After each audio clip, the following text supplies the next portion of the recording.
আসসালামু আলাইকুম। কেমন আছেন আপনারা সবাই?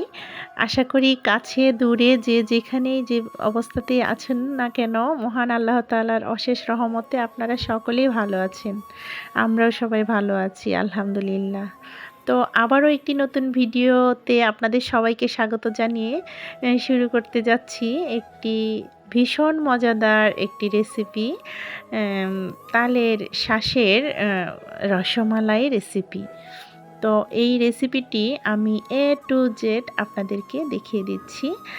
আশা করি শুরু থেকে শেষ পর্যন্ত আমার সাথেই থাকবেন। আর আবারও একটি পুরনো কথা মনে করিয়ে দিচ্ছি। ভিডিওতে একটি প্লিজ লাইক দিয়ে দিবেন, আর যদি ভালো লেগে যায় তাহলে সাবস্ক্রাইব করে আমার পাশে থেকে যাবেন। আর অলরেডি যারা এই কাজটি করে নিয়েছেন তাদেরকে অসংখ্য ধন্যবাদ জানাচ্ছি। তো আমি প্রথমে তালের শাঁসগুলো বের করার জন্য পাকা তালের যে আটিটা আছে না, সেই আটিটা আমরা পাকা তালের পাল্পটা বের করে যে আটিটা থেকে যায় সেটাতে আমরা ফেলে দিই। এটা যদি আমরা সংরক্ষণ করে রেখে দেই 2 থেকে 3 মাস পরে সেটা তালের শাঁসে পরিণত হয় ভেতরে। তো আমি ওইটা ভালো করে পরিষ্কার করে শুকিয়ে নিয়েছি ধুয়ে। তো ওইটা আমি ওই যে দেখতে পাচ্ছেন যে তালের যে আটিটার মুখ আছে একটা, ওই মুখটা থেকে একটা শিকড় বের হয়। ওই শিকড় বরাবর আমি একটা বটি দিয়ে একটা কাঠের সাহায্যে বাড়ি দিয়ে নিচ্ছি। তো ওইটা যখন একটু গেঁথে যাবে ওই বটিটা, তখন আমি কয়েকটা আবারও বাড়ি দেব, দিয়ে ওই যে দেখতে পাচ্ছেন খুলে গেছে। খুবই সহজ। হ্যাঁ, আমি খুবই ভয় পেয়ে গেছিলাম, যা ভাবছিলাম আমি পারবো না। তো আমি এটা সফল হয়ে গেছি আলহামদুলিল্লাহ। দেখতে পাচ্ছেন তালের শাঁসগুলা কত সুন্দর, মাশাল্লাহ। তো এইগুলা আমি একে একে সবগুলো কেটে নিয়ে আমি এভাবে মুখটা বন্ধ করে রেখে দেব যেন ময়লা না লেগে যায়। তা আমি আরেকটা তালের আটি নিয়ে দেখিয়ে দিচ্ছি। হ্যাঁ, একটু খুবই সতর্কশীল করতে হবে হাতে যেন লেগে না যায়। তো একজন যদি সহযোগিতা করার মতো কেউ থাকে তাহলে একটু আরও ইজি হয়ে যায়। তো আমার কেউ সহযোগিতা করার মতো কেউ ছিল না বলে আমি একাই করে নিয়েছি। প্রথম দিকে আমি এটা বুঝতে পারি নাই, যখন আমি বুঝে গেছি এটা কিভাবে, প্রসেসটা বুঝে গেলে এটা খুবই সহজ হয়ে যায়। তো দেখতে পাচ্ছেন কাটাকুটির আরও বিভিন্ন ধরনের হেভি কিছু দা থাকে, তো ওইগুলো দিয়ে যদি করে নিই তাহলে আরেকটু সহজ হয়ে যায়। তা আমি বটি দিয়েই, সবজি কাটার বটি দিয়ে আমি এটা কেটে নিয়েছি। তো প্রসেসটা যদি আমরা বুঝে যাই তাহলে খুবই সহজেই এটা করে নিতে পারি। এটা ঝামেলাটা এখানেই। এত সুস্বাদু একটা রান্না হয় এটা দিয়ে, এত সুন্দর একটা রেসিপি। বেশ কিছু কিছু রেসিপি হয়, আরও পিঠা বানানো যায়, আরও বিভিন্ন ধরনের রেসিপি হয়। তো আমি আজকে এটা দিয়ে শাঁসের রসমালাই তৈরি করে নেব।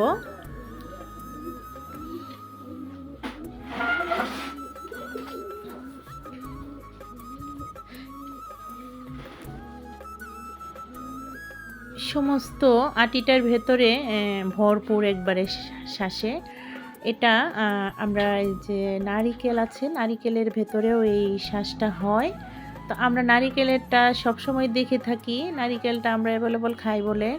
এটা এতটা কঠিন মনে করি বলে আমরা খাওয়া হয় না এটা, তাই আমরা এটার শাঁসটা আমরা সচরাচর অনেকেই কম জানি। তো আমি আরেকটা আটি কেটে নিচ্ছি। আপনাদেরকে আমি খুবই সহজেই এটা আমি দেখিয়ে দিলাম। আশা করি আপনারা চেষ্টা করলে পারবেন। এবার থেকে আর আটিগুলা ফেলবেন না, এগুলা সংরক্ষণ করে রাখবেন।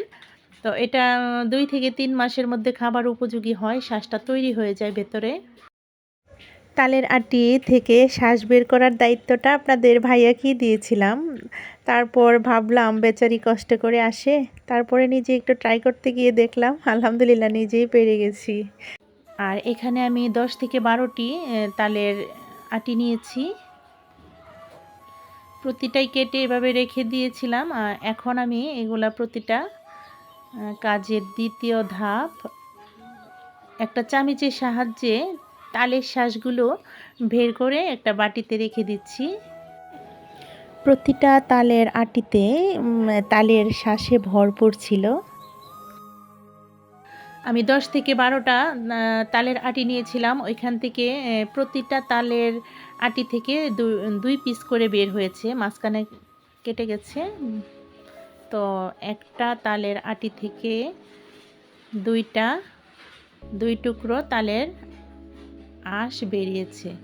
এখন এই পর্যায়ে আমরা এই তালের শ্বাসটার মধ্যে কিছু শিকড় গজিয়েছিল, যে ওই শিকড়গুলো কিছুটা থেকে যায়, সেটা আমরা কেচির সাহায্যে কেটে নেব, নয়তো বটির সাহায্যে কেটে ফেলে দেব। আপনারা নিশ্চয়ই দেখতে পাচ্ছেন কিভাবে কাটছি।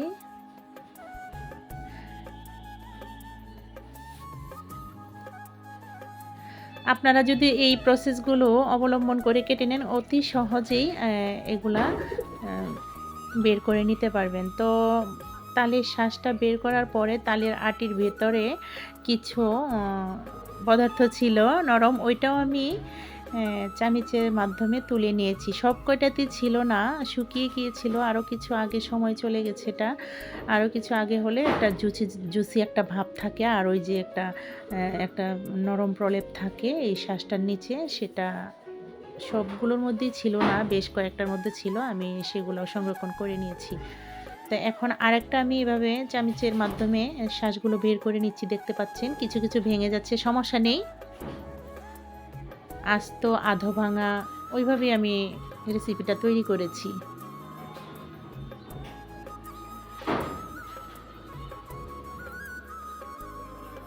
এগুলা বের করতে গেলে কিছু কিছু ভেঙে যাবেই, আর যতই পরিষ্কার করি না কেন এখানে কিছুটা ময়লা থেকে যায়। তো ওইটা আমরা পরের ধাপে দেখিয়ে দেব পরিষ্কার করাটা। তালের শ্বাসটা যদি ভেঙে যায় ঘাবড়ে যাবেন না, কোনো সমস্যা নেই। তো আমার সবগুলো আটি থেকে তালের শ্বাসগুলো নেওয়া হয়ে গেছে। তো এগুলা তো এমনি এমনি খেয়ে নিয়েছিল বাচ্চারা, আমিও খেয়ে নিয়েছিলাম।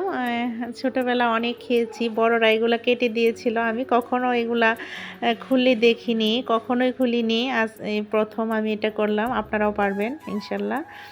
আর আমি এখন তালের শ্বাস রসমালাই তৈরি করার জন্য আমি এখানে 1 লিটার দুধ হাফ লিটার করে নিয়েছি, জাল করে আগিয়ে নিয়েছিলাম। আর ওই যে 10টা তালের আটি থেকে 20 টুকরো হয়েছে, ওইগুলো নিয়ে নিয়েছি 1 বাটির মতো। আর এখানে 1 কাপ নারিকেল, 1 কাপ চিনি, আর এখানে হাফ কাপের মতো চীনাবাদাম, আর কিশমিশ হচ্ছে এখানে 1 টেবিল চামচ, অল্প পরিমাণে একটু লবণ নিয়েছি, 2টা তেজপাতা, দারুচিনি আর লবঙ্গ মুখ থেকে একটু ভেঙে ফাটিয়ে নিয়েছি। তো চুলায় আমি প্যান বসিয়ে দিয়েছি, আর ওই আমার জাল করা ঠান্ডা দুধটা এখন আমি প্যানে ঢেলে দিচ্ছি, খাঁটি গায়ের দুধ। তো ঢেলে দিয়ে একটু জাল করে নেব।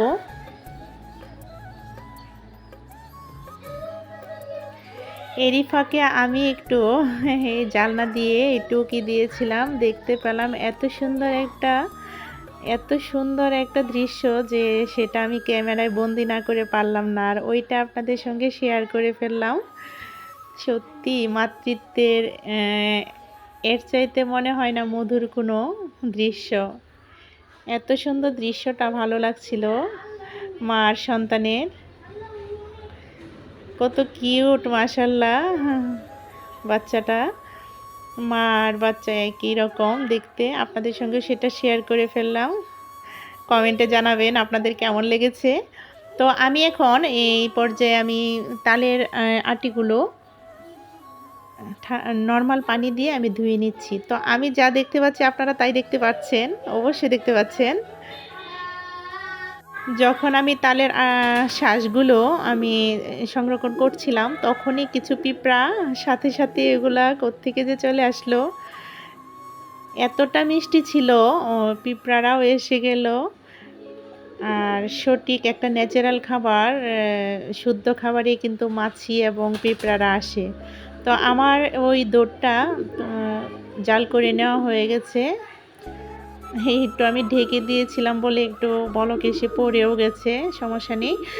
আপনারা মানে ঢাকনা খুলে এটা রান্না করার চেষ্টা করবেন। আর আমি এখানে 1 কাপ চিনি এড করে দিয়েছি। এটা কোনো নির্দিষ্ট কোনো নিয়ম নেই যে তালের আটির আগে পরে চিনিটা এড করতে হবে। আমি আগে দিয়ে নিয়েছি, তালের আটিটা সেদ্ধ হয়ে যায়, নরম আছে। আমি এখানে তেজপাতা দিয়ে দিয়েছি আর 2-3 টুকরো দারুচিনি দিয়েছি আর 3 আঙ্গুলের 1 চিমটি লবণ দিয়ে দিলাম স্বাদটা ব্যালেন্স রাখার জন্য। আর মুখটা ফাটিয়ে 2টা এলাচি দিয়ে দিলাম, সাদা এলাচ 2টো দিয়ে দিলাম। একটু নাড়াচাড়া করে এখানে আমি ওই বাদামগুলো দিয়ে দিলাম। চীনা বাদাম দিয়েছি, আপনারা যে কোনো বাদাম দিতে পারেন। আমার এটা হাতের কাছে ছিল, আমি চীনা বাদামটা দিয়েছি। আর চীনা বাদামের ওই যে লাল আবরণটা আমাদের বডির জন্য খুবই উপকার, সেজন্য সেটা আমি রাখার চেষ্টাই করি অধিকাংশ সময়ে।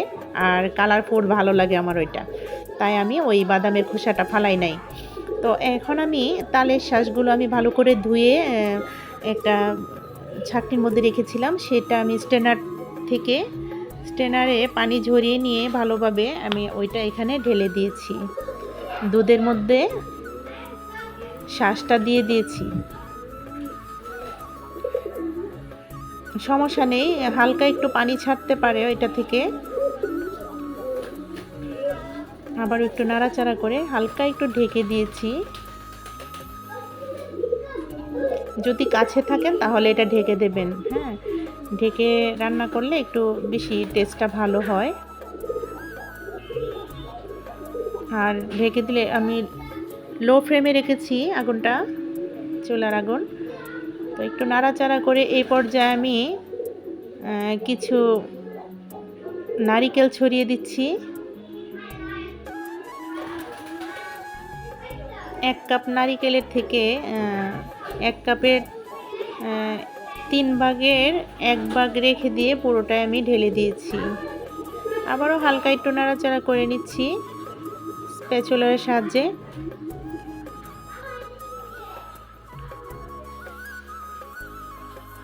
আপনারা এটা স্কিপ করবেন না, ভালোভাবে পুরো ভিডিওটা দেখে যাবেন যদি এটা রান্না করতে চান। এই রেসিপিটা সঠিকভাবে যদি নিয়মটা জেনে নেন, খুবই সহজে রান্না করতে পারবেন। আমি একটু ঢেকে দিয়েছিলাম এখানে 10 মিনিটের জন্য, 10-15 মিনিটের জন্য আমি ঢেকে দিয়েছিলাম। তো রান্নাটা শেষ পর্যায়ে কিন্তু আমরা কিশমিশটা এড করব, তা না হলে এটা গলে যাবে। আবারও একটু নাড়াচাড়া করে নিচ্ছি স্প্যাচুলার সাহায্যে।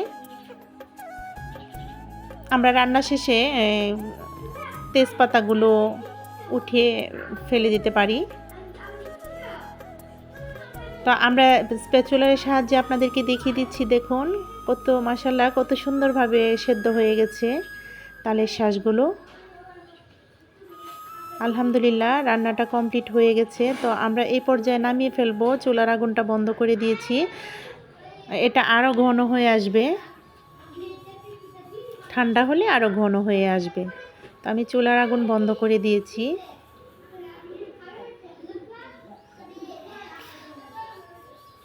দেখতে কত লোভনীয় লাগছে, দেখতেই পাচ্ছেন। আমি এখন সার্ভিং ডিশে ঢেলে নিচ্ছি, আপনাদেরকে দেখিয়ে দিচ্ছি। হালকা উপর থেকে একটু চোখের সৌন্দর্যের জন্য আমি কিছু নারিকেল ছড়িয়ে দিয়েছি। আর এটা এতটাই সুস্বাদু, এটা শুধু চিনি আর অল্প চিনি দিলেই চলবে, এতটা মিষ্টি। এটা বাদাম কোনো কিছুই দিতে হবে না, আমি একটু চোখের সৌন্দর্যের জন্য দিয়ে দিয়েছি, আমার হাতের কাছে ছিল এটা দিয়ে দিলাম। এটা শুধু খেলেও আমরা রসমালাই তো সবসময় খাই, এটা তো বছরে একবার পাই। অসাধারণ একটা আনকমন রেসিপি, খুব ইউনিক। আপনারা এটা ট্রাই করবেন আশা করি। এখন থেকে তালের আঁশগুলো ফেলে দেবেন না, এগুলা সংরক্ষণ করবেন, মাটিতে রাখবেন, হয়তো কোনো সমস্যা নেই, ছাদের উপরে কিংবা ফ্লোরে, মাটিতে যেভাবেই রাখেন। আপনারা যদি একটা কৌটাতেও রাখেন কিংবা শপিংয়েও রেখে ঘরে জমা করে রাখেন, 2-3 মাস পরে দেখবেন এটা খাবার উপযোগী হয়ে গেছে। তো দেখতে পাচ্ছেন বাদামগুলো দেওয়াতে কত কালারফুল, কত লোভনীয় লাগছে, মাশাআল্লাহ। সত্যি আপনারা, আশা করি আপনারা ট্রাই করবেন। দেশি গাভীর খাঁটি দুধ থেকে এই স্বাস্থ্যকর ও পুষ্টিকর মালাই রেসিপিটি মুখে দিতেই ভ্যানিশ, সত্যি মুখে দিতেই মিলিয়ে যায়। এটি যদি এখনও পর্যন্ত আপনারা না খেয়ে থাকেন তাহলে কিন্তু মিস করে গেছেন। ছোট বড় সবাই ফ্রেন্ড হয়ে যাবে, কথা দিচ্ছি। আগামী ভিডিও দেখার আমন্ত্রণ জানিয়ে আজকের মতো ভিডিওটি আমি এখানেই শেষ করব। আপনারা সবাই ভালো থাকুন, সুস্থ থাকুন, আমাদের পাশেই থাকুন, আমাদের জন্য দোয়া করুন। আল্লাহ হাফেজ। আসসালামু আলাইকুম।